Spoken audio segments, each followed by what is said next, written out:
It's a sun-kissed morning in the foothills above California's Napa Valley. Wine, of course, is what this area is known for. But on these 5 acres, serenaded by babbling waters, shaded by oaks, and surrounded by old stone walls, there isn't a grape in sight. The reason for this tranquil place is different. The best hint is the dog and cat right on the front gate. I think for when she first died, I came up here 2 weeks straight. Every day? 2 weeks every day. Helen Chulick's dog, Fancy, chased her last ball more than 10 years ago now. We're gonna go see Fancy, Jackson. But Helen and her new best friend, Jackson, still come to visit Fancy almost every week. Oh, here we go. Okay, sit, Jackson. Gotta change these flowers. She filled a niche, I guess, that I needed. And I think I might have shed a tear here, talking about it. That happens a lot here at the Bubbling Well Pet Memorial Park, the final resting place for all manner of pets, from Snowflake the cat, to Smokey the dog, to Bandit the ferret, and even Chloe the rabbit. Some 12,000 pets in all, who asked little in return for their loyalty. They love you no matter what you look like or how old you are, or they accept you for what you are. And what do you call this area down here? This is Garden of Companionship. Dan Harberts owns the park, and each day is reminded of the unshakable bond between animals and the people they leave behind. People bury people because they have to, Yeah, but they tend to bury pets because they want to. it's so true. You're doing it from pure love, and that's the highest form that we can pay tribute to as far as our pets go.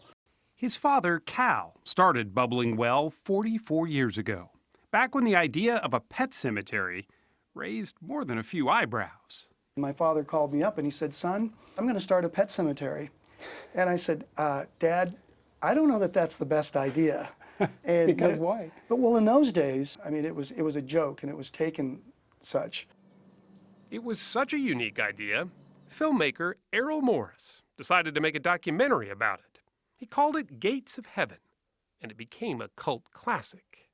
Well, we're here to put Caesar in the ground today, and That's Cal, Dan's father, and there's Dan, back in his 20s, painfully explaining the obvious. Yeah, we have to make sure that the hole is going to fit the size of the casket, because you don't want to make it too large because you're going to waste space, and you don't want to make it too small because you can't get the thing in there.